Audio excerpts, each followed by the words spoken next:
Hey,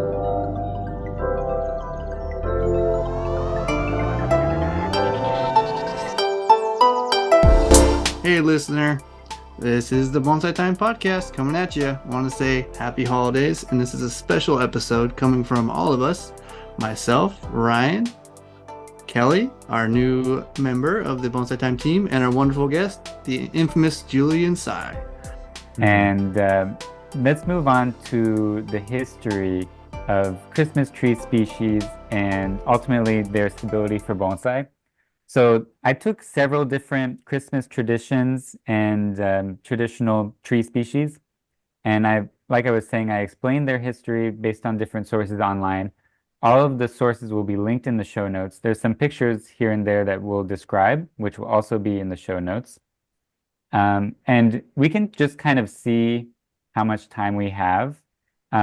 If we don't get enough time for all of these, we can set some aside for next winter, maybe next Christmas. Yeah. So don't feel like we have to get through all of these. And then maybe like when an annual Christmas show. Julian, you're sucked in forever. Sorry, bro. It wasn't intended to be over 2 years, but maybe it will be. But yeah, when we get to a certain time, so we don't keep you guys too long, then maybe we'll decide what we're gonna set aside, and we'll do the draft pick and explaining the bonsai properties of the remaining species. Okay. So I'm going to start with this disclaimer. As we're discussing the history of winter solstice and Christmas traditions and their interactions with various tree species, much of it is tied with traditional beliefs around the Christmas holiday and Christianity. As we explain these roots, we are not intending to preach. We are only explaining this interesting history. So I'll take the first category here. So that would be garland and wreaths. So how I kind of picture this going is you guys, or we all can read from the text here that I've written and quoted, and then we can explain the next category, like the plants that are used in that history, and we can discuss anything that we're interested in along the way. Hold on, my dog wants to get into my room.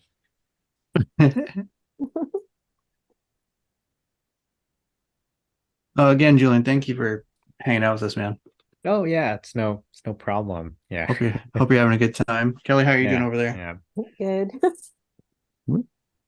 I like this. This is the first kind of format Ryan's brought up in a different way of experience through a roundtable talk about holidays. Yeah, this is definitely a first.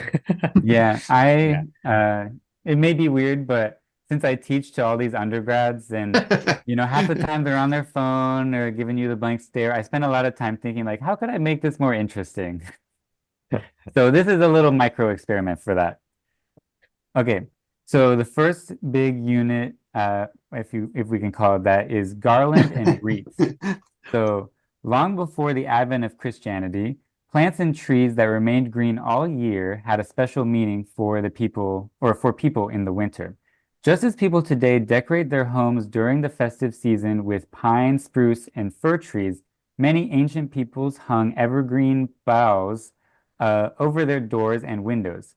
In many countries, it was believed that evergreens would keep away witches, ghosts, evil spirits, and illness.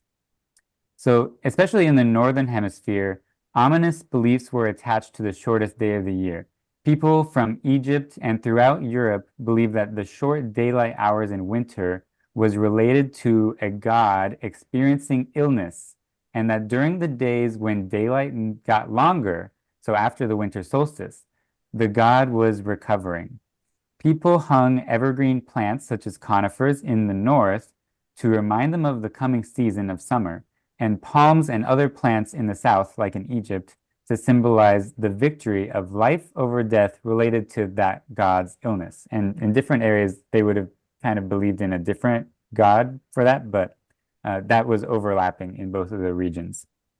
And the Romans, Celts, and Vikings similarly celebrated with symbolic plants during this time of year. And beyond just hanging garland, circular wreaths in particular enter history as decorations on houses, and they kind of symbolize high status. And they were also used in high fashion for certain occasions, even being worn by Roman emperors. And lastly, they were given to winners of the original Greek Olympics, also to wear. So the plants that are traditionally used in, say, a garland or a wreath, one of them is holly. So this is in the Ilex genus, and some species of holly, they have the very thorny leaves. So the thorns on the leaves are supposed to represent the crown of thorns that was worn by Jesus during his crucifixion, and the red berries represent his blood. Another species that people have historically used for garlands or wreaths is English ivy. So this species needs the support of another tree. It's growing up towards the sun on top of another tree as the scaffold. So it's meant to symbolize how humans need God's support also. And then another one would be with a laurel tree. So a wreath of laurel worn on someone's head is meant to symbolize victory. And this is one that was especially used or worn by the Roman emperors or the winners of the Olympics. And then we also have rosemary. So I didn't know that rosemary was affiliated with Christmas, but apparently it's thought to be the Virgin Mary's favorite plant. And rosemary is also used because people believe that it wards off evil spirits. And it was the most common garnish that wealthy people would place on the boar's head when wealthy medieval Europeans ate their traditional Christmas dinner. And then lastly, we have yew and fir.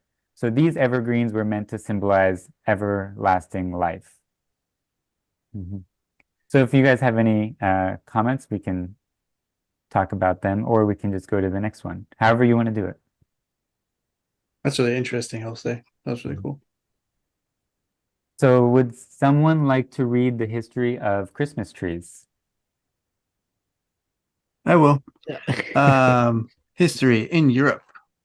Germany is credited with starting the Christmas tree tradition as we now know it. By the 16th century, when sources record devout Christians bringing decorated trees into their homes, some built Christmas pyramids of wood and decorated them with evergreens and candles if wood was scarce. It is widely held belief that Martin Luther, the 16th century Protestant reformer, first added lighted candles to a tree. According to a common version of the story, walking home one winter evening, Luther was awed by the stars twinkling amidst evergreens. To recapture the scene for his family, he erected a tree in the main room and wired its branches with lighted candles. Very interesting. I didn't know that Martin Luther was involved in Christmas trees, you know? I don't know if that's true, but that's kind of crazy. Let's see. Who wants to do the USA? Oh yeah, let me move this picture down a little bit. This is a picture of it'll be in the show notes, but a picture of a traditional German Christmas tree. So it has actual candles on fire on it. I don't know how they survived that long doing that, but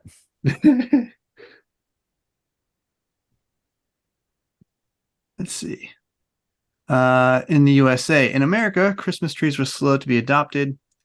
New England's first Puritan leaders viewed Christmas celebrations as unholy. The Pilgrims' second governor, William Bradford, wrote that he tried to stamp out pagan mockery. Yes, the pagans, of course, of the observance, penalizing any frivolity. For example, in 1659, the General Court of Massachusetts enacted a law making any observance of December 25th a penal offense. People were fined for hanging decorations. That stern solemnity continued until the influx of German and Irish immigrants in the 19th century undermined the Puritan legacy. Wow. You know, put Christ back in Christmas, as they say nowadays. I wonder what it'd be back then.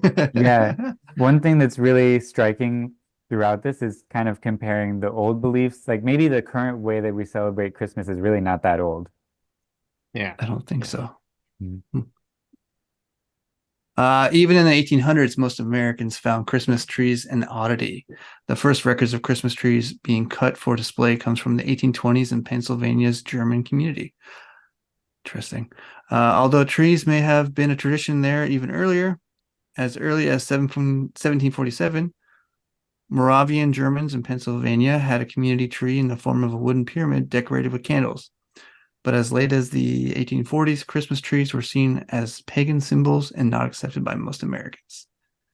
I've heard this before. My brother is a priest. So, yeah. Interesting. Julian, you want to go next? Sure.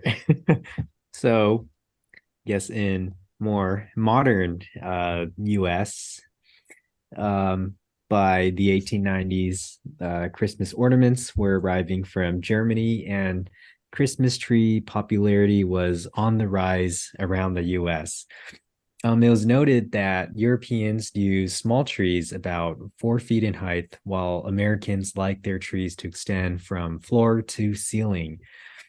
The early 20th century saw Americans decorating their trees mainly with homemade ornaments, while many German Americans continue to use apples, nuts, and marzipan cookies.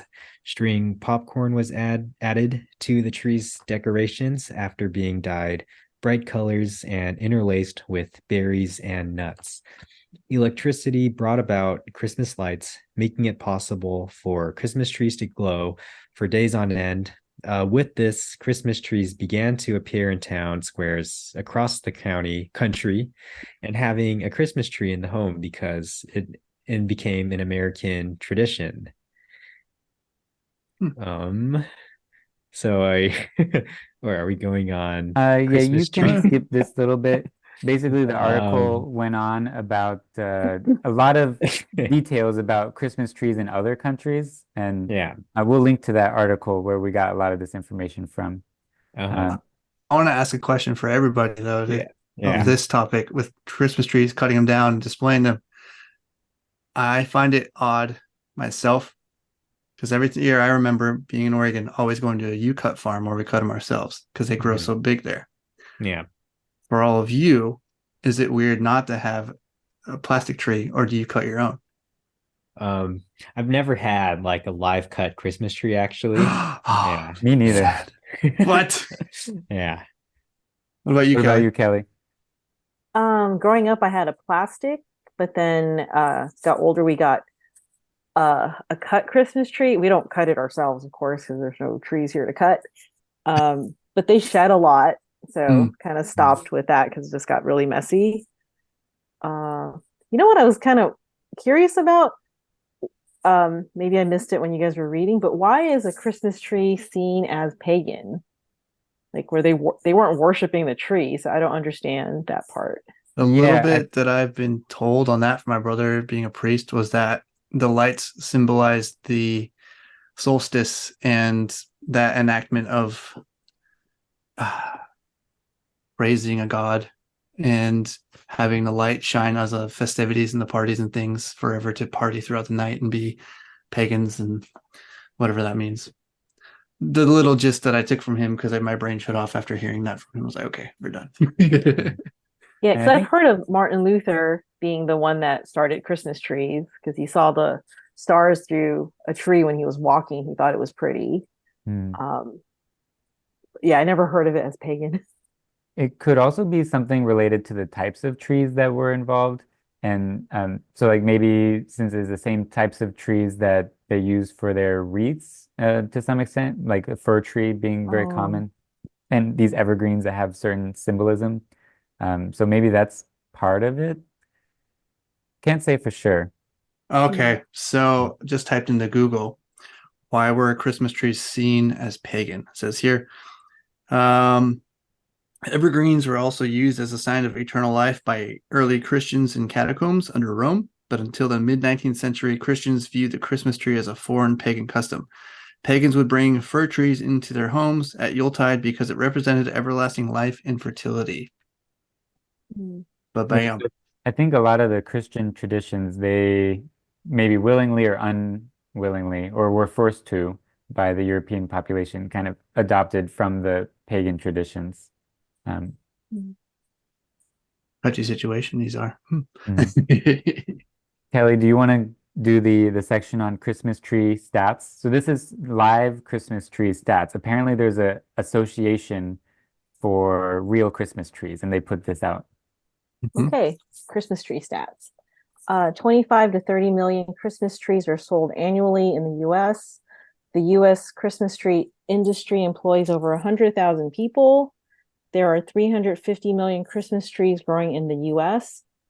Christmas trees take 4 to 15 years to grow to size, but average out at 7 years. 295,000 acres are dedicated to growing Christmas trees in the U.S. Do you think most of that's in Oregon? Yep. So I was like, you guys have never cut a tree down? Oh, well, that makes sense. The U.S. Christmas market is worth 380 million. Well, there it is. Oregon is the number one Christmas tree growing state in the U.S. Some interesting fact on that, though, a majority of the trees are actually shipped to other places, and a lot of people aren't able to cut them down in Oregon because they're privately owned. Oh, Yeah. Some of those Christmas trees are actually, I know for a fact, shipped to the Virgin Islands because my dad lives there and they get real Christmas trees imported every year. No. But they don't have the same types, so they don't. But apparently, all 50 states grow live Christmas trees, but maybe a little bit different species based on where you are. you guys ever hear of like people bringing in a Christmas tree they cut and there's like an animal or bugs or something in the tree, Yeah. and then they hatched and then they're all over the place? Is that a real thing that happens? I know that was Yeah. in that what's that movie called, Kevin? Christmas vacation. No, It's like National Lampoon's Christmas Vacation, something like vacation. that. Yeah. I just bought the movie the other day again. I just made Claire watch it because you'd never seen it before. Yeah, no, it's real. Funny story.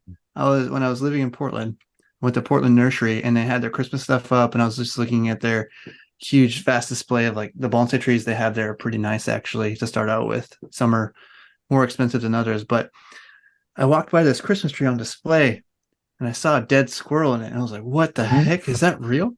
So I went to the person that was working on the ground or that area. I was like, this might be a weird question.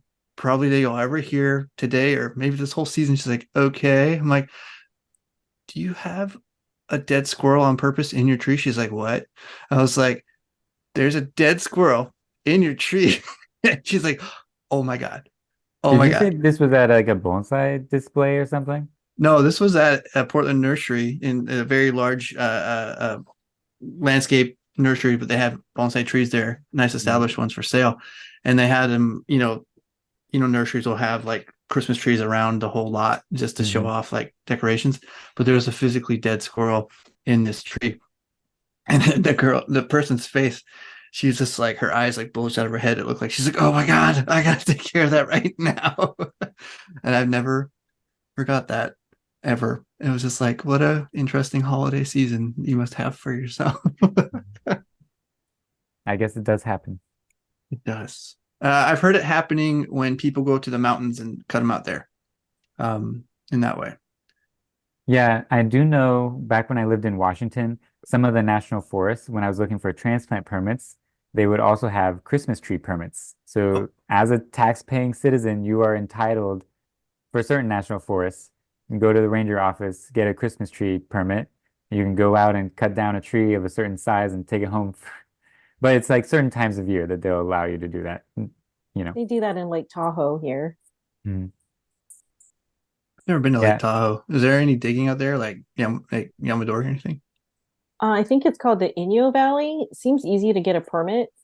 Like I applied for one. It wasn't that hard. I haven't gone out there to scout out a place. The advice I got from somebody that collects here, his name is Tom Bond. He said, find a place, and then that way you're aware of where to go and where to dig. But the altitude there is like 8,000, 9,000 feet. So a lot of people tell me they're not going to survive down here. And also a lot of them grow in like cracks of rocks.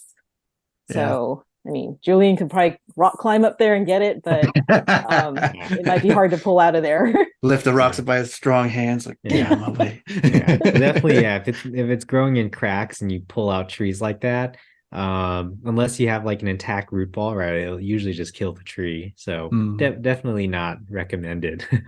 Yeah. Do y'all get to do much collecting out there? I mean, in SoCal, I mean, of course, before there used to be a lot in the Mojave Desert.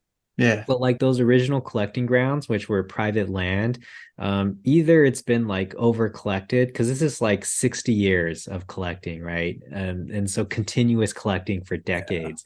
And so there is definitely over collecting.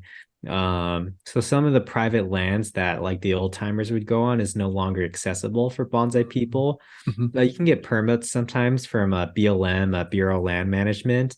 But generally the Forest Service doesn't like, especially in our local like mountain ranges, because there's so many people here, they usually will not give you a permit, right, to go dig trees. And so it's kind of hit or miss depending on the area. That it's, I would say it's difficult to get permits, right? But I hear people going to kind of what where Kelly was saying, also like the White Mountains. Like if you guys ever went to the Bristlecone Pine Forest, but say like en route to there, you can get permits in that area. There's like Utah junipers, pinyon pines. So there's some locations, but probably the best is if you have a friend or somebody with private land access, and then you can find maybe some nice stuff. But I would say easily accessible regions has been like over collected by, right, like the generation of hobbyists since like the early kind of Japanese practitioners. And then I kind of hate to say this, but like so many trees died, right? Those early collectors had no idea what they were doing. They killed like thousands and thousands of California junipers, like really nice ones. And so I think it's hard to find an accessible California juniper with great deadwood, right? I see what people dig and bring out now, and it's just like they're big trees, but like the trunk has no character. It's just a big tree. And at that point, I was like, you should just leave it in nature. Right? Don't mess with it. Yeah. Chase Rosade, he you know the name Chase Rosade, Julian? Yeah. He told myself and Ryan multiple times stories of going out digging in Jawbone Canyon and stuff. That's right. Yeah. And he's like, I really hope some of those trees are still alive. I was like, me too. Yeah. Me too. Yeah. Have you gotten to work on any of those trees yourself as far as like the historical essence? Yeah, I mean, we have a lot of old trees in SoCal, and actually last year I was very lucky. I was able to buy some from those kind of areas. So I didn't collect it, right? Somebody already dug it out like 30 years ago. But I bought from this like older Japanese hobbyist, right? He's like in his 90s. And basically these trees are all like dying. But it's cheap enough that I was like, well, I think I probably can get it like alive again. and so I kind of took a risk on that. And so I got some like nice old material. And so there are like good trees floating around, but sometimes I look through those old, we have like California Bonsai Society, one of these old bonsai clubs in our area, and they used to run, I think the last one was quite a while ago, like I don't know, 2005 or 2007. They used to have like an annual show, and sometimes it was pretty good. And I looked at these old magazines and books, and the oldest one I have for that club show is from like 1967 or something, and they used to print all a magazine every year, and there were some really good junipers that I have no idea what happened to them. They just like disappeared. Like probably, like realistically a lot of those just died. But there's definitely some good trees floating around that's just disappeared into oblivion, and so who knows, some of them are alive, some aren't. Yeah, we're kind of lucky nowadays. We have all these experienced people we can go ask, like, oh, how do you get a California juniper to dig and survive? Or like, how do you get a permit for this certain spot? Yeah. Well, Kelly, does Mel have anything like that in his collection, or does he know people that you've been able to see with their stuff? So Mel has the ones he's dug out, and I think he's sold a few. So I think he has pretty good luck. And what Julian was saying, it was over dug. And Mel told me about this. Like, you go on a dig, you're going out there to the desert, and everyone's coming back with trees, and you're walking through the desert. It's kind of hard to, I guess some areas are kind of hard to get through. and you're carrying all your equipment. And he goes, you're looking for a good tree, but when it gets closer to the end, you're just going to take anything because you took the trouble to get out there. So you're just going to take anything, like anything easy to dig up, even if it's not good, just because you're already out there. So yeah, he was saying it's hard to get stuff now. And like Julian was saying, any private lands, like anyone that had relationships with those people are gone. And those private owners that allowed it, they're probably gone too. Like they passed off the scene. So, and I think even Ted Mattson said it's hard to get Californians now. I don't even think you can get permits down here, like in the 4,000 or below elevation, just from what I'm hearing. I mean, you can try to ask, but I don't think it's going to happen. It's pretty hard. And also in California, I mean, we've been having such bad fire seasons for a while that I think in 2016, 2017, we had a fire called like the Bobcat Fire. And it was both the whole like northern range of the Angeles Crest Forest, which is the high desert side, and then also some parts on the south facing range, just like vast acres, just like totally burned down. And that's like where the California juniper woodland range is. And so it's actually like pretty hard to get fresh, like a new collected, because there's a lot of them out there, right? You go to the Mojave Desert, just everywhere, but the ones that grow in just like open flat terrain, it's just like a bush, right? Like a shrub. They're not struggling. Right. But those like truly ancient ones that have good character, definitely a little bit over collected, right? Like say 60 years of collecting in the same relative region, and we have like all the hobbyists and then living in the same area. There are some like, I guess, ethics where it can be overdone, and right. So yeah, hard to get. And it's also like one of the densest areas in terms of bonsai artists, probably. Yeah. So listener, don't go digging if you can't know the horticulture and health practices. Yeah. Don't go killing like old trees, right? I mean, if you think about it, and something I hate when like people are like digging Yamadori and they're like, oh, it's because I love nature so much. Like I can accept that, like, because I have some Yamadori, that it's like for selfish reasons, like it's like the age that's non-reproducible in your lifespan. Yeah. And so that's something really to consider, just the sheer time to make something like so beautiful and like really magnificent. And so definitely we should like respect that, because we can't produce it in our own life. And if you just totally like obliterate that, right, it's just you'll never see it, right? Just the time scale is just so immense. And so did you Julian get to work on any Yamadori when you were in Japan that were like collected before the enactment of no more digging? Well, of course, there's a lot of trees out there that started as Yamadori, like nice bonsai. But right, you don't see fresh, not that much fresh. Some like red pines, you'll still see some of those. That's like more fresh Yamadori.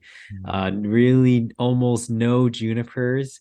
Occasionally you'll see people say they get like junipers from like northern Japan that they got out of, who knows, is private land or some other region. But as a whole, you're not really seeing like fresh raw Yamadori enter the scene. And at least for the nursery I was at, right, Kokoen, we're not getting that. I mean, some of the material did start off as Yamadori, but it's been in bonsai cultivation for many decades. And so you're not getting like that tree that was within the last 10 years, right, dug out, and then it's being cultivated as bonsai.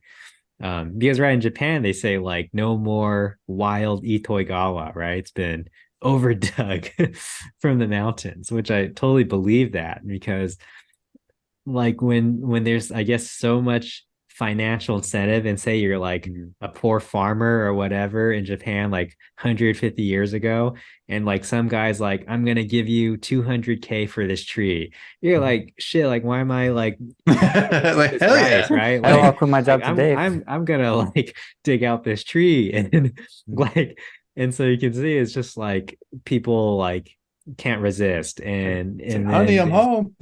Yeah, right. And so it just gets totally abused as a resource. And That's I guess hard. that kind of situation happens a lot, right? So I mean, similarly to California too, like you're saying, you can't get permits anymore because it's over collecting. It's just like, Yeah. it's a hard thing. I Yeah. mean, in Ohio, we can't get permits to go collect in the land here either. Ryan had a The hell of a public time. land, yeah. Yeah, and so we Yeah. have to utilize people that we make networking with that have Mhm. private land, and even then, Yeah. it's still limited because Yeah.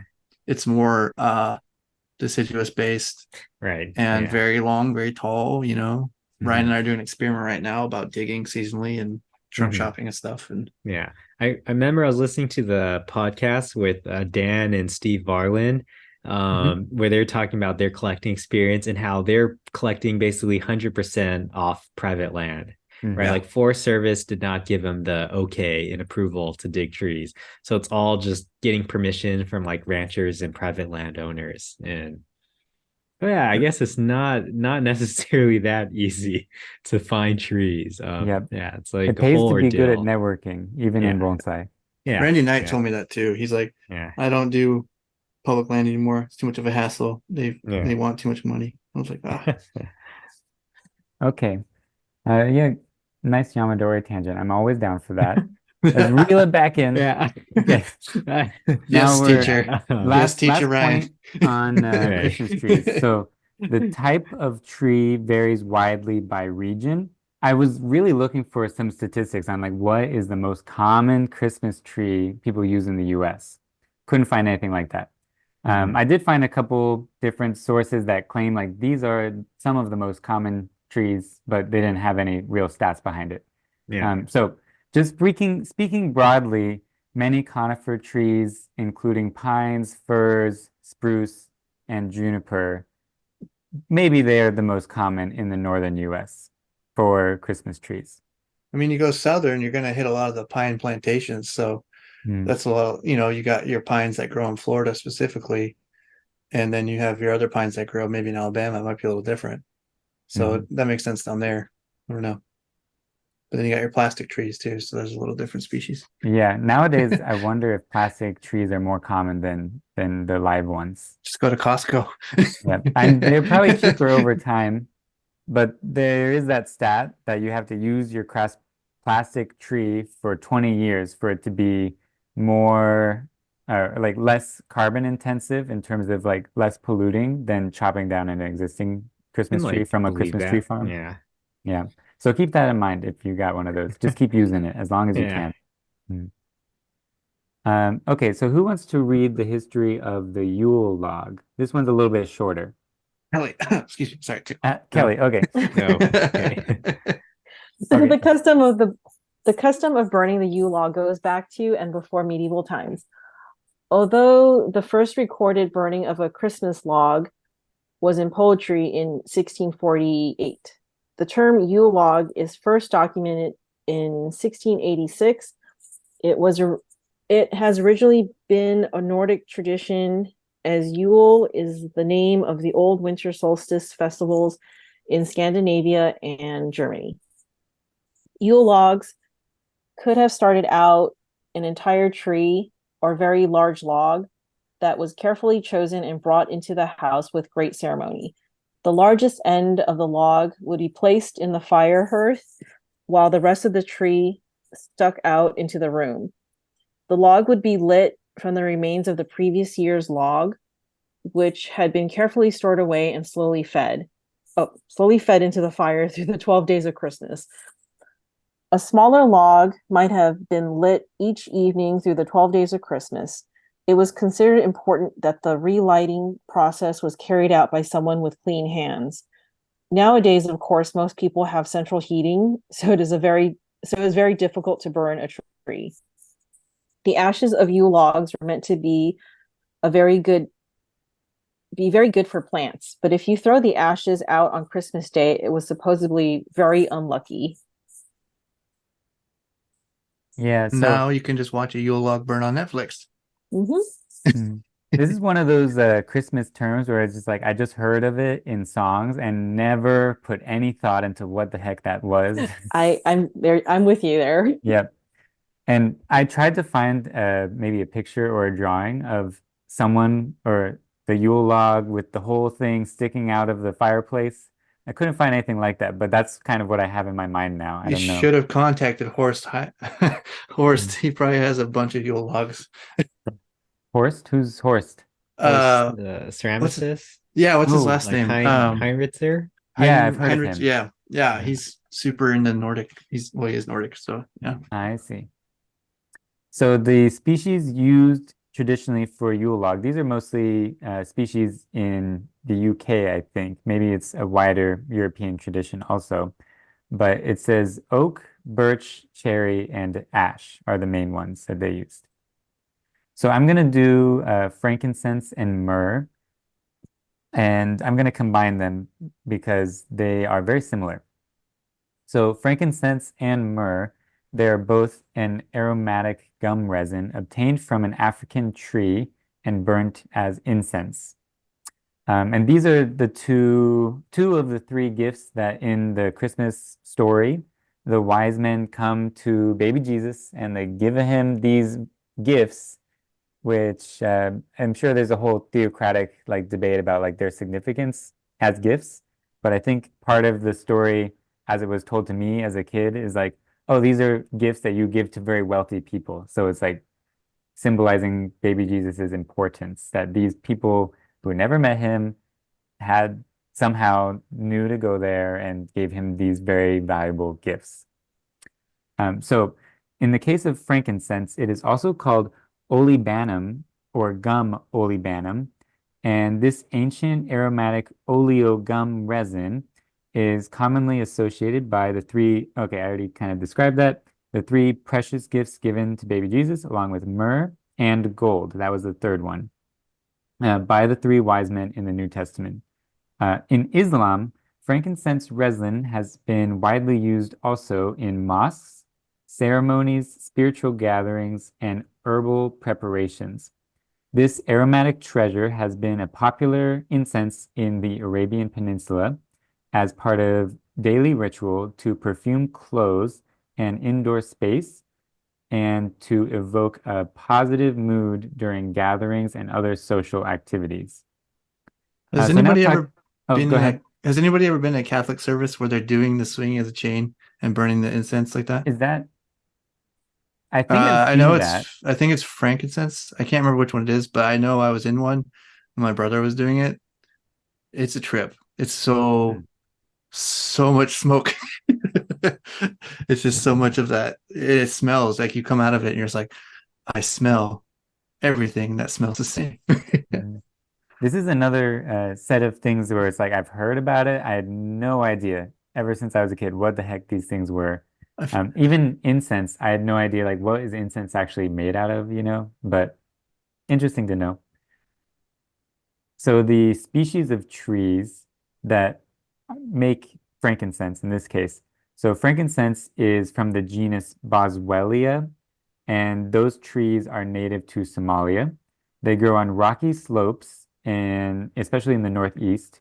And throughout history, Somalia has been a major exporting country for raw frankincense resin, especially Boswellia carteri, which I guess is one of the, maybe Carter is like someone that named it, but, and then there's also Boswellia freriana, Hmm. and those make Somalia a major harvesting region for this globally. And the process to get this resin from the tree, it's a traditional method. It's been going on for thousands of years. So first, local Somali men make incisions in small sections of the tree on the trunk or maybe the branch, and they let it ooze the milky white sap for several weeks. So a little bit like maple syrup, I guess you could think of it like that. And then they let that sap harden into resin and scrape it by hand.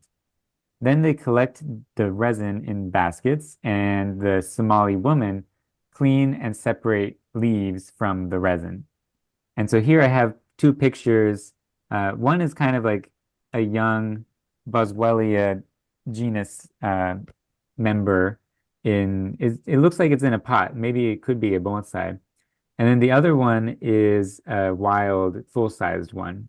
Hmm. And you can see how arid and rocky the environment it is. It's kind of like a desert, maybe not too dissimilar from California, maybe a little more hot. I don't know, but it's interesting. It looks like this species has compound leaves, so that may come up again later when we're talking about if it has any potential for bonsai.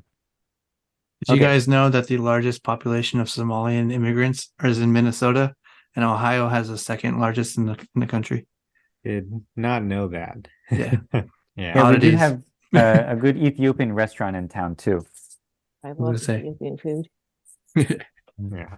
Yeah, I just saw, I think, one of these trees in this family. I don't know the actual species name, like for the first time, like as bonsai. Really? I did work for this guy. In the and, States, you saw it? Yeah, and this is like local to me. Like Oh, he's wow. like a pretty private guy, so I won't really say too much about him. Yeah. But basically he wanted to use all these like he's basically like a plant person. He has all these weird species from like Mexico and Africa that he's like, oh, I want to turn these into bonsai. And he called me. He's like, oh, you'll probably like have never worked with these trees before. And I went to his place. I was like, yeah, like what am I looking at? Like all these random like plants, have no idea what they were. Did he have a baobab tree? I think he does, yeah. Oh, So it so was cool. pretty like Jealous. yeah, it was pretty wild. Yeah, I was like, oh well, but I was telling him that as long as the tree has some ability to lignify wood and we can control the branch habit, then you can make anything for like bonsai. So the bar is pretty low and we can figure out all the techniques. And but I was pretty surprised, right? I was just like kind of like used to all these temperate species, and then kind of it was like a curveball. He's like, oh, what about these? And I don't know if it's that actual genus, but it was like a frankincense where it's super aromatic foliage, looks kind of similar to that. And so I guess they can become bonsai, but it was pretty surprising. Was his more developed than the one in this picture? I'd say the trunks are and main branches are like way more developed, but it doesn't have any like development beyond that. Okay. And, yeah. Yeah, it would be cool if he would be ever willing to share some of his photos of his unusual species. We did maybe, yeah. Yeah, we did a collaboration kind of pilot program this year. So in Columbus, we have our Bonsai Society, and then there's a Central Ohio Cactus and Succulent Society. Yeah, so they're, yeah. I really don't understand why they're so into cactus and succulents, but they probably don't understand why we're so into bonsai. Vice versa. Yeah. But they have, a set of woody species like jade, right. Porcelacaria, Yeah. and these ones, I think they count as succulent tree species. So there's like so many trees I've never heard of that kind of they're succulents. They can potentially, not really known in bonsai. Yeah, because that guy was telling me the same thing where he's in like the kind of succulent and cactus space, and also kind of these more less temperate, they're actual tree species. And he was telling me how like in the cactus community, it's like there's like almost no intersection with bonsai, right? And he says like the cactus community, they're like, oh yeah, like jades like suck, right? They kind of poo-poo jades. And like same with bonsai people, right? We're like, oh, jades aren't real trees, it's right, it's a succulent. And so both groups kind of reject jades, and but they have some species that can actually, I think, be used. Like I'll show you this book really quick he gave me. Now, a word from our sponsor. This episode of the Bonsai Time Podcast is sponsored by the Grow Clothing Company. Hey, all you Bonsai Time Podcast listeners, and those people who just stumbled across this awesome podcast. Have you struggled to find the right gift for the bonsai or plant enthusiast in your life? I know I have. That is why I choose Grow Clothing Company. They have all the cool designs for you. So whether you're a bonsai amateur, master, or somewhere in between, or you're just a plant obsessed, or just starting out, there are designs for you and everyone, and I mean everyone. Use the links in the show notes to find the right shirt for you and your friends. Bonsai Time Podcast listeners will receive a 10% discount. Use the code Bonsai Time in all capitals at checkout to receive yours. Offer valid now until February 1st, 2024. Find them on Facebook, Instagram, or on their website. The Grow family can't wait to see you. Shop today at growclothingco.myshopify.com. That's growclothingco, all one word, .myshopify.com, or find them in our show notes. Now, back to the Bonsai Time Podcast. I want to get a deep dive into jades and things like that to create a good bonsai like refinement. I just don't know how. I've got some little babies. I didn't even know this book exists, but he just gave it to me, and it's like succulents for bonsai. I don't know. Oh, that's crazy. Like, For real? the Yeah, check it blurry. out.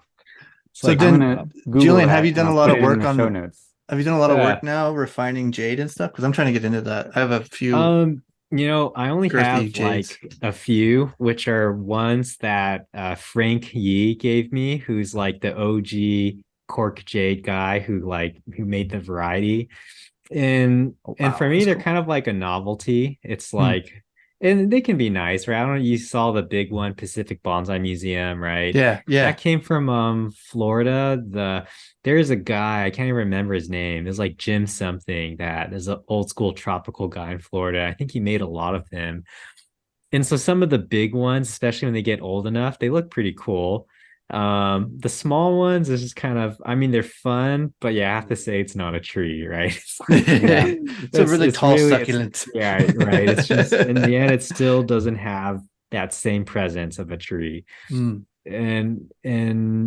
But I'm willing to bet that like there's like a lot of like species that's just totally untouched and we don't even consider and use, but potentially can be quite good for bonsai. Because something like that guy I was working for is telling me, he was saying like, oh, these species are like incredibly hardy, where because their environment is extremely like stressful and the intervals of water can be pretty extreme. It's just an opportunistic grower. And so he was telling me, he's like, yeah, I bought this plant from Mexico, and I didn't pot it for like a year. It just sat with its roots like on the ground. And then I finally decided to pot it, and it started to grow. And I was like, what? Like, sounds so stupid. But some of them looks less like succulent, right? It looks like an actual, it looks like an actual tree. The only difference, it's like there's just more water. It's not quite fleshy like a cactus or a jade, but it's definitely they have a ton of water they store in them. And so I think there's potential. Can be some good trees out there. Yeah. Yeah, I might get a little bit of flack for this, but now that I'm selling more trees to general public people, I always get people coming by that's like, oh, give me one that I can't kill. You're right. So I gotta have some some succulents. Be like, this is your on-ramp to bonsai. This is one you can build your It's a good confidence with. introduction, Jades. Yeah, Ryan, do you hear that? Keep them I think it's a flat inside. calling. A what?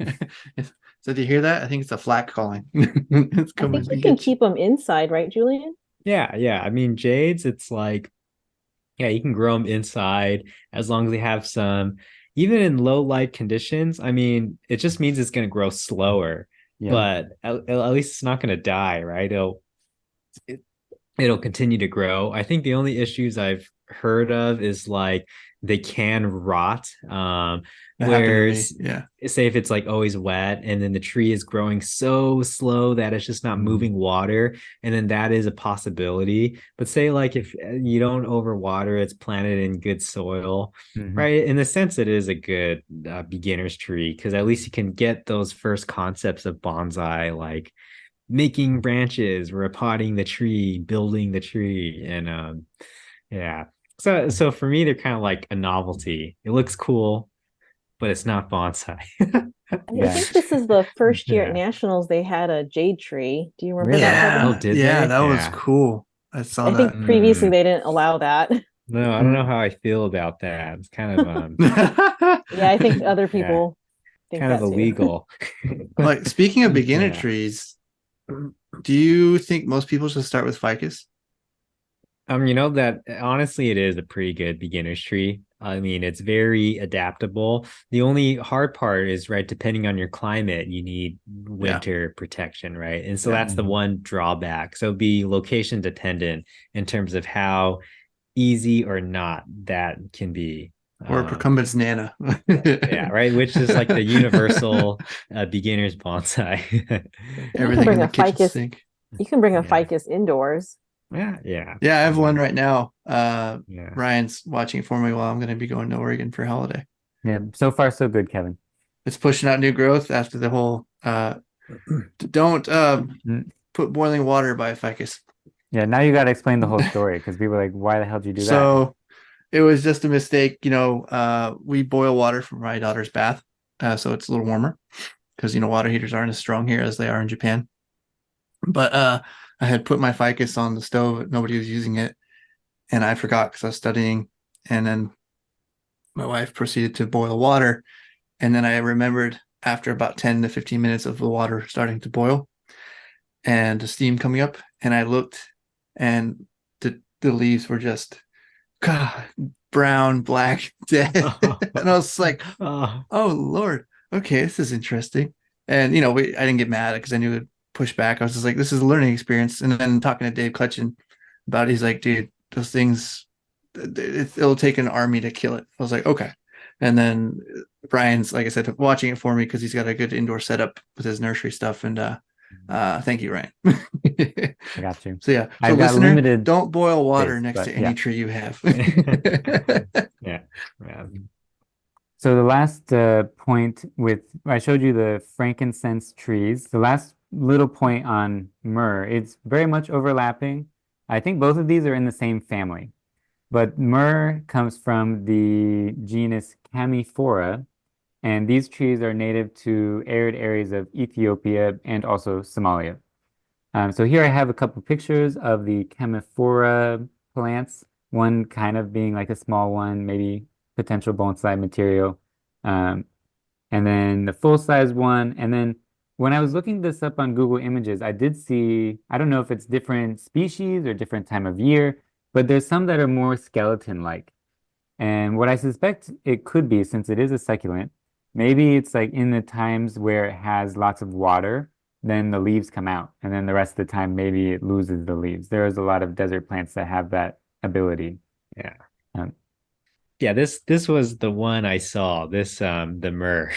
Okay. It looks like this photo, like that, this kind of bark character. I think it's like some related species. Is it kind of like platy bark, or is it just it's like really very flaky? Like I mean, but the bark, especially the older parts, it has enough, I guess, texture. It still looks like bark, right? You wouldn't know it's, I guess, succulent-ish until you cut off a branch. It seems very like woody. So, but it's kind of interesting. Yeah, I would have never considered these for bonsai before until I just saw them recently. Like you said earlier, there's so many species untapped that have so much availability, I think. Because that's like crazy where, say, it's just, I think what Ryan was saying was right, where, say, in its natural environment, there's no water for a long time, and it'll just drop all the leaves and just stores everything in the trunk. And then, say, for that 1 month or whatever, it gets water, it grows everything out, photosynthesize as much as possible, and then it just, everything dies off again until the next cycle. So I think those trees just must be adapted to like that kind of condition. It's all alien nonsense as far as I'm concerned. All this desert mumbo jumbo. Don't know how it works. Crazy. Well, it'd be interesting to talk to Hugo Zamora because he lives in Mexico. Oh, right. And that would be a really interesting conversation because he has his own school down there and stuff. And he studied with Kobayashi. Working with like native species. Yeah, and I mean he studied with Kobayashi in Japan. So I'm like, how does that translate to? Right. Because that's completely different. It's like what? Yeah. So we're kind of pushing up on time here. Do you guys have time to do one more and then do our draft pick and discussion of species? Or if you want, we can save this last one for next year. What is the next one? Let's see. Mistletoe. It's not super invasive, but I thought this one had one of the most interesting histories. Super invasive. It's bad for you. I think we can like skip this for now because it's not like a tree per se. That's fair. And then I'll just save like, this one for next year. yeah, Don't And use mistletoe; it'll spread everywhere. yeah. yeah, Whoop. yeah. Okay, yeah, we'll save that one for next year. Keep note, listener, if you're listening 1 year in the future, go straight to the next episode to continue, or Time log. the next Christmas episode to continue. Sounds like we're on a spaceship. Time log, Yeah. Captain. Yeah, timelines are weird. Okay.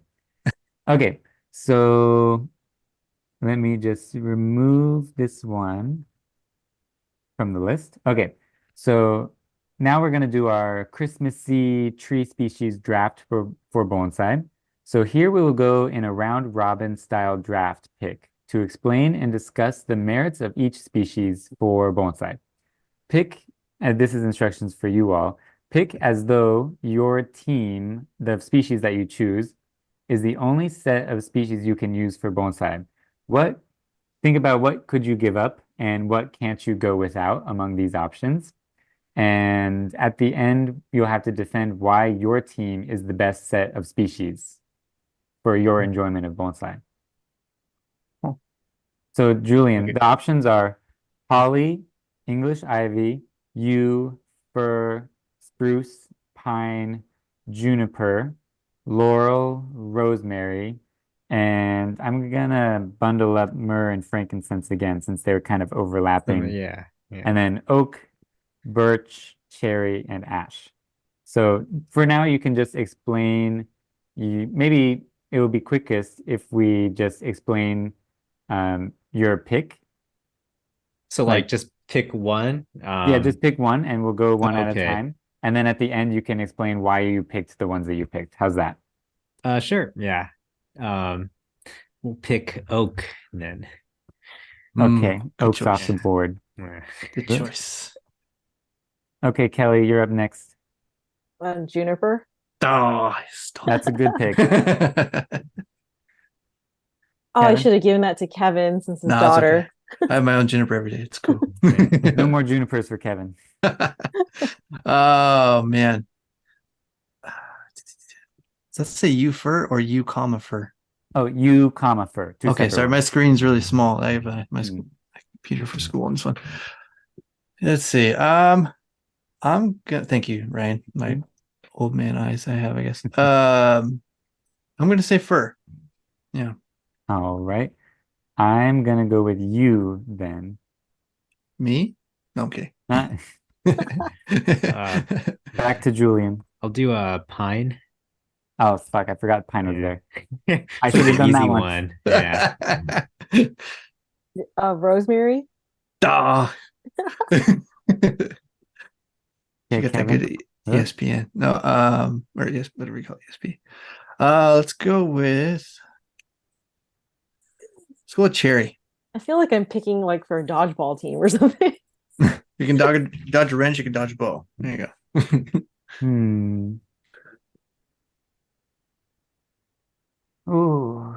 Oh, spruce is there. I don't have any spruces. Maybe I'll go with birch. A lot of birch in Ohio grow wild. Mhm.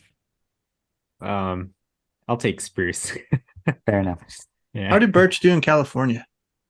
I think not Yeah. so well. I Yeah. figured. They're Yeah. like so. There's a lot of river birch out here that grow near streams and stuff. English ivy. Okay, Kevin. Oh, wait, let me delete this off the board. Let's see. Let's do ash. R.I.P. Ash. I'll go with holly. Now, Yeah, you guess I- guys can have one extra one on your team if you want. oh. I guess I'll just talk about the myrrh. And I just saw one for the first time. Okay, I'll give you Nice. myrrh and frankincense, Julian. Yeah. Oop. I'll say, Julian, that is a pretty cool thing to say that you can now continuously work on and build your resume with, right? It's like, so anybody got myrrh? Yeah. It's Kind of like- random, but yeah, something different. It's all helpful. Yeah. So myrrh being, like we said, growing in like high arid Hmm. geographic regions, right? So you think you I could think do so, it pretty yeah. well in like New Mexico and whatnot over there. Yeah, like my thought, because basically what we were talking earlier about Jades with Ryan, and where like actually, especially over COVID, I think a lot of people got into bonsai, and it's Mm. easy in the sense to introduce it to people. I mean, people like the concept and idea of it. It's like pretty interesting. And but right, the moment like their first tree dies, it's like it's all over, right? They're Yep. like fuck, hey bonsai, like screw this thing, My right? life It just sucks. happens like so say for example, probably the largest bonsai club in the US right now is San Diego Bonsai Club. And then I do a lot of work in San Diego and for their members. And so they're like topping off the year at like 630 members, right? It's Mm. Wow. ginormous for a bonsai club. So it's always San Diego and Portland is always the two Yeah. biggest bonsai clubs in the US.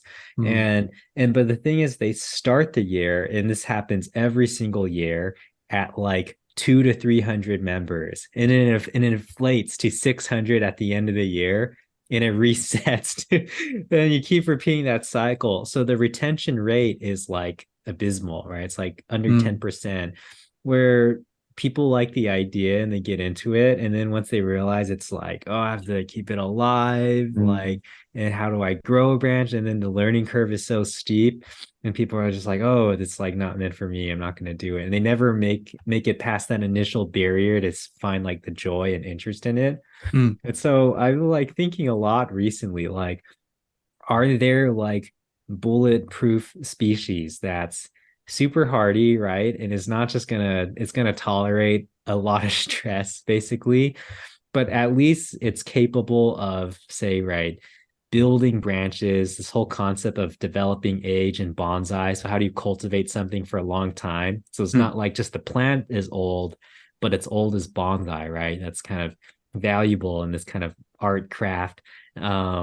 And I feel if you can accomplish that, then it doesn't matter what you're working with. People can get the feeling and essence of bonsai with any species that can accomplish that.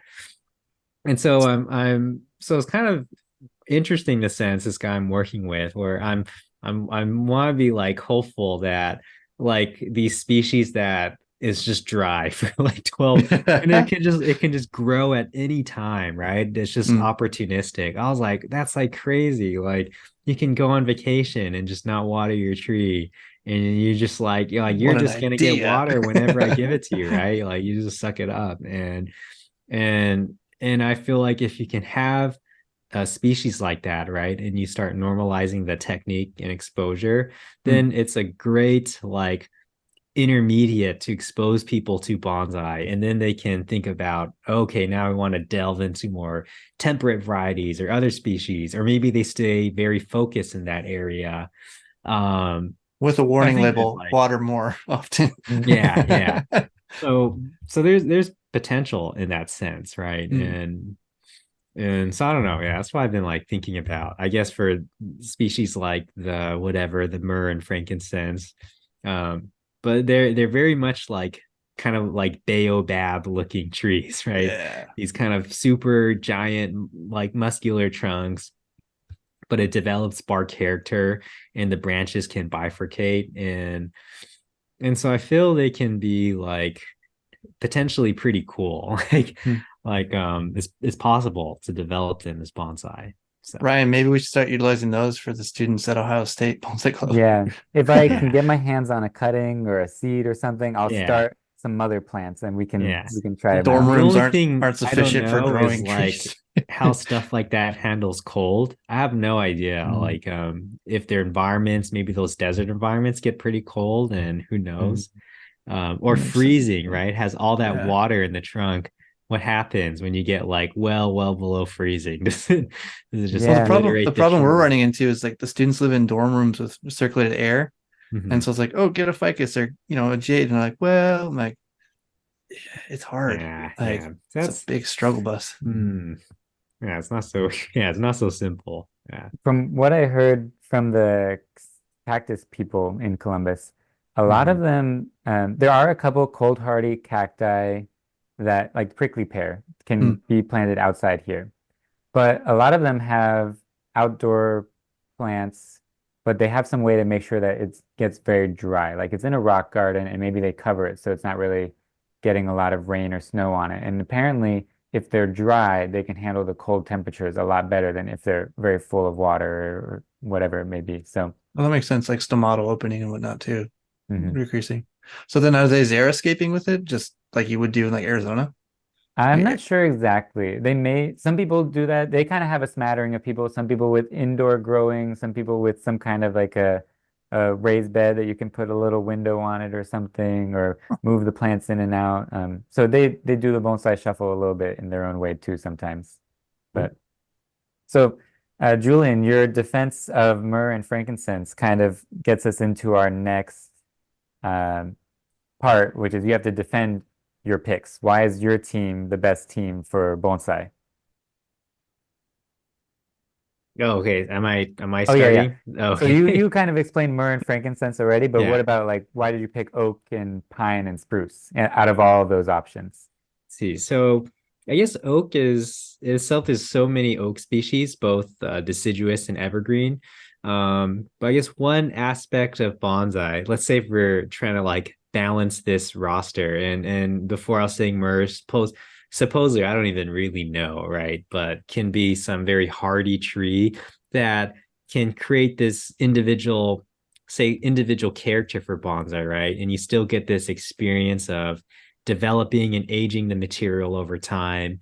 And so that in itself is pretty good. But then the downside, say with that species, is you don't get seasonality, right? And that reflects the climate it grows in. It's not a very temperate climate. And bonsai has that ability in both in the long and short-term scale to kind of showcase time, right? You're encapsulating this progression of time, right? It's very this like transient, ever changing thing. And so seasonality in a tree kind of matters in that sense, right? Because it's an expression of the time of year and passage of time. And so, say oak will for a deciduous oak, right? That would be possible, right? You can get the spring, summer, fall, winter months. And generally, oaks tend to be fairly robust. And so they'll offer some good vigor and interesting character and seasonality of the year. I guess that really applies to any temperate deciduous species, right? And so maybe that's not super specific to oak. But in general, I like them, especially in California. We have a lot of native varieties that are very hardy and they develop well for bonsai. Um, Pine is pretty universal, right? There's always some kind of pine species anywhere you go. So it's right recognizable and well appreciated for bonsai. And pines is kind of unique in that we can think of its cluster of needles, right, as a pre-made building block of the design, right? You're looking how to position and develop the needles and the branches to frame your design and silhouette. And so you can create these very kind of clean and interesting shapes. And so it offers another kind of aesthetic, I guess. And it's adaptable as a species in that there's many different varieties of pines. Um, Spruce is like has like the feeling of a conifer, but I guess depends on the tree, but can be more like softer, right? More elegant in terms of the foliage quality. Say compared to a pine, tends to be smaller, and so maybe that then refinement ability, right, is maybe greater than a pine in terms of how much branching can you build and the sizes of the branch tip to then evoke the greater scale of a bigger tree, right? If you have the ability to make smaller branches. And so spruce, I think, is pretty effective in that regard. And this seems to be pretty abundant and adaptable as a species. There's many native and non-native varieties that are suitable for bonsai. And so I guess I kind of pick species that I really like working with, but it's just adaptable as a whole. And the myrrh is just kind of like this random thing that maybe has potential, but Your have to wild look card. into that. Yeah. So who knows? Yeah. Okay, thanks, Julian. Kelly, do you want to go next explaining your team and why it's the best? I think every tree on my team, uh, you can get pretty much anywhere in the country. I know junipers are available in warm and cold climates, and there's different varieties of them. I tend to think when people, even non-bonsai people, think of bonsai, they think of a juniper, at least a silhouette of a juniper. I think that's the tendency. And they're flexible. Rosemary, I think they're pretty pest hardy, like not too many pests would, like spider mites and stuff. I don't think they like rosemary, the smell of it. English ivy, I just picked it because I just figured it could live here, and I don't know what the other like the ones on Kevin and Ryan's teams. I don't know like what kind of trees those are. I mean, I think I know what a birch is. I don't know what ash is. So I just picked English ivy just because I knew it would live in California. Laurel, I think he just put that on my team, but I looked it up on Google. It kind of looks like a tropical because Weigert sells it, and it looks pretty. So I probably could live here too. But I just would say juniper, rosemary, English ivy. They're just easily accessible to everybody. Mm-hmm. Rosemary is kind of an interesting one. So, like in thinking about how to get more people in the on-ramp to bonsai, I was like, how can we make it more than just art, you know? So rosemary could be good because then it's like, oh, it's food also, you know? That's a nice bark too. Mm-hmm. Okay, Kevin. Thank you, Kelly. Kevin, would you like to explain why your tree or tree team is the best? You and I kind of got the short end of the stick because we're one tree less, but that's okay. I gotta say, I'm finishing finals up, and it feels like I'm back in school. But I enjoy it because we're talking about plants and trees and bonsai.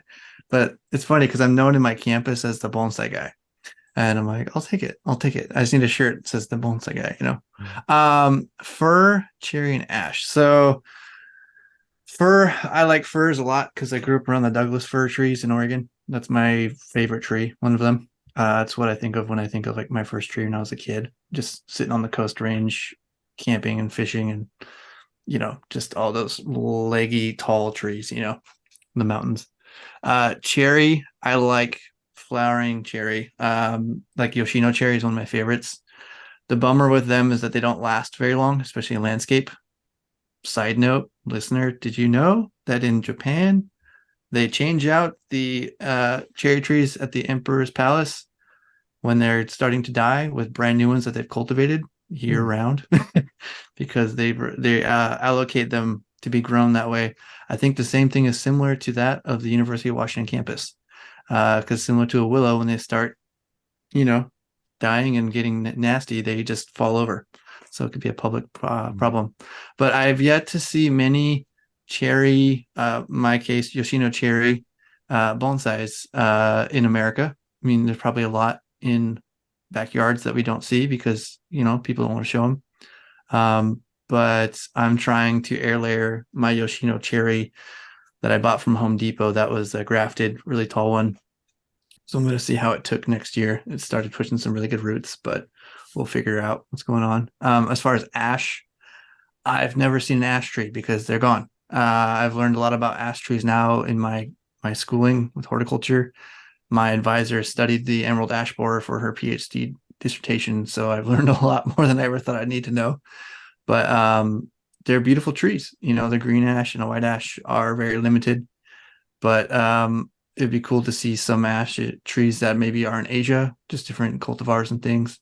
I'm pretty sure they're trying to have talks about doing genetically modified ash similar to the American chestnut in regards of having more resistance. But also a cherry, going back to cherry, you can do a lot of barbecuing with cherry wood and do a lot of smoking that way too. So that's pretty cool. Yeah, those are why I chose mine. And I think there needs to be more utilization of not obscure cultivars or obscure genuses, but similar to myrrh or frankincense. It's like, oh, that's also a tree. With ash, I think it's a weird common name. So I don't know exactly what is the group of genuses that fall under ash, but I think that there's one genus, maybe it's the Sorbus genus. Someone can correct me if I'm remembering wrong, But there's like the ashes that are attacked by emerald ash borer. So it's like the um, white and the green ashes, and there's even a blue ash and Pennsylvania ash, all these different ones. Those are all one set of related ones. They have a pinnate compound leaf, so it's like little leaflets, or they do have leaflets attached to one central petiole. And then Yeah, the other one I was thinking of, the possibly Sorbus genus, those ones have also a compound leaf, but the leaflets are smaller. So that could be potentially easier to make into a bonsai type of look. so ash trees also belong to the Oleaceae family, which is the olive family. Oh, okay. So That's there's good to some know. congruence Oh, there. yeah, didn't know that. I will say, anybody listening, it's really good to know the families because it helps you know like magnolias and things in that way. There's so many different things that help with how to understand the growth rate and other congruent things within how to possibly have better horticulture outcome with your trees. Mhm. Yeah, that's my little shtick. Why did you pick what you picked, Ryan? Yes, last but not least, clearly the best team. So first I went with you because endless puns right there. That's Me, I know. you're never Right? gonna run out. Never gonna run out of fun with you. Anyways, so you as a bonsai, not just a pun. I also picked it because it's, in my experience, this is one that I've always seen pictures of. It has very hard deadwood, very striking white deadwood, and it contrasts with the red live vein. And then it's got this dark green evergreen foliage. So I've always thought it was a beautiful tree, and I've seen very old examples of one. I know the Pacific Bonsai Museum has one. Graham Potter in the UK, he's got lots of good videos of him carving on them. So I had wanted one in my collection for a long time. And then this year I had a lot of surprising opportunities to dig them up. And so far, I think the success rate has been pretty high. Like first time digging in that genus pretty much, and they seem very resilient. So I I've also heard that they backbud pretty well, not necessarily on the oldest wood, but on the more recent wood in the last couple years. So when you're pruning on them, they ramify very quickly and very easily, and wiring them is not really a challenge. So, and since they survive digging well, they seem like they might be a good beginner species for someone trying to break into outdoor bonsai. Um, so that's, So Ryan, real quick with yeah. yews, they use a lot of landscaping because of the fact that they can grow in full shade and not miss a beat. And you Ah, can cut them pretty much back to no foliage and they will sprout on older wood, Yeah, depending on the genus. I will like say, I thought that that was the case. So back in February of this year, Just there was don't a eat the construction berries, they're site. poisonous. Yeah, don't eat them. Don't do that. But in February, there was a construction site here on campus. And so they were tearing out all of these old yews. And so a couple of our friends, we went to go salvage them. And I thought that they were kind of like bald cypress. So I cut them back pretty severely. One of them I left like one branch on. The other ones I left no branches on just to fit them in the car. And then that night, after we did all of that, I messaged Bruce Baker. He's Michigan, and he's like you expert. So he told me after the fact that you pretty much can't get away with cutting off all of the foliage, but you can cut off a lot of it. So yeah, all the ones that I cut off all of the foliage, they didn't last. Hmm. But he did say, I don't know, maybe it's just the more mild climate in the UK, but he said that people in the UK, they can cut off almost all the foliage or all of it and still get back budding. So that may be a regional difference. But if you want to be cautious, don't cut off all of the foliage. Leave some green for But it also the to back dependency bud too from. being, is it in the ground or in a pot, right? Yeah, that could be a variable too. Mhm. yeah, generally most conifers, I almost would never cut back to nothing, like a bare cut. I Mhm. think it's pretty risky across the board, most conifers. But what you're saying about like use back budding on like still green but older growth is definitely true because when we worked on them on Japan, and actually in a sense, use very easy to work on because say like you're styling and you're setting the tree. And say if you focus just purely on putting good structure, sometimes the foliage is too long. And so say on species like junipers and other conifers, and this is not a good practice to do, but sometimes a lot of both professionals and hobbyists will just take a long branch and just like squiggle it in and just push it in, right? Make it shorter by the physical length is not shorter, but just by like the compressing the lines, right? And there's like a time limit how long that can look good because you basically compromise the structure of the tree. But on yews, because its growth ability is very reliable, as long as there's leaves and say you set that line and the branch is too long, you can just quite literally cut it to profile, which makes it very easy to work and to work very cleanly. Definitely a great species for bonsai. Yeah, I would have picked that one also. Yeah. Yeah, so that I think that's pretty much everything I have to say about yews. So birch I chose because it's one that I don't have any of yet. I also didn't have spruce, so I wasn't that drawn to it.